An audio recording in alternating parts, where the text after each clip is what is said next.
Só a música assim à noite. Lá tive que comparar. A partir de agora vamos dizer até ao verão.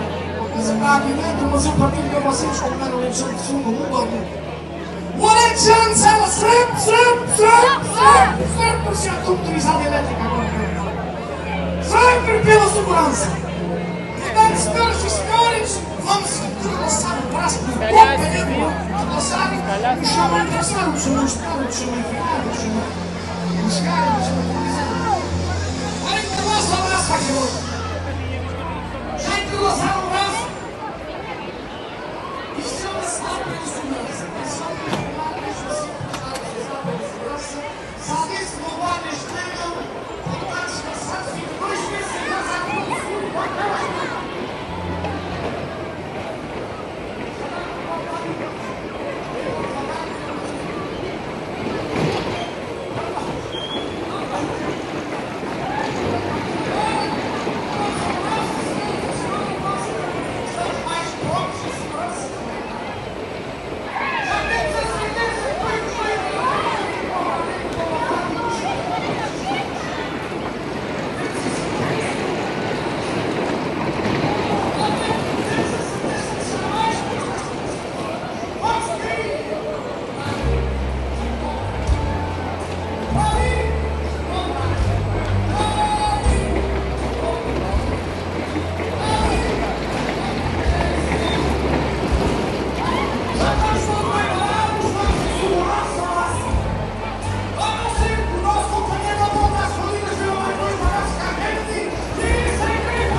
Que partilham a magia, que fazem disto uma festa e acima de tudo um trabalho.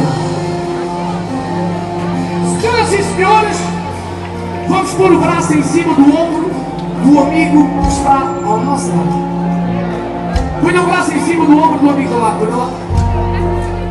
Põe o braço em cima do ombro do amigo do lado. Imaginem que hoje era o último dia que isto aconteceu.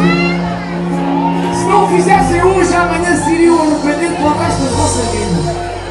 Põe o braço em cima do ombro do amigo do lado e partilhamos amor numa das cantigas mais bonitas de Portugal e do mundo, que todos vocês certamente terão uma história para contar e quem não tem ficará hoje com uma história para contar durante muitos e muitos anos.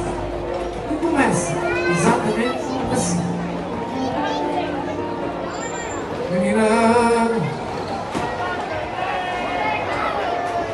Menina, estás a chorar.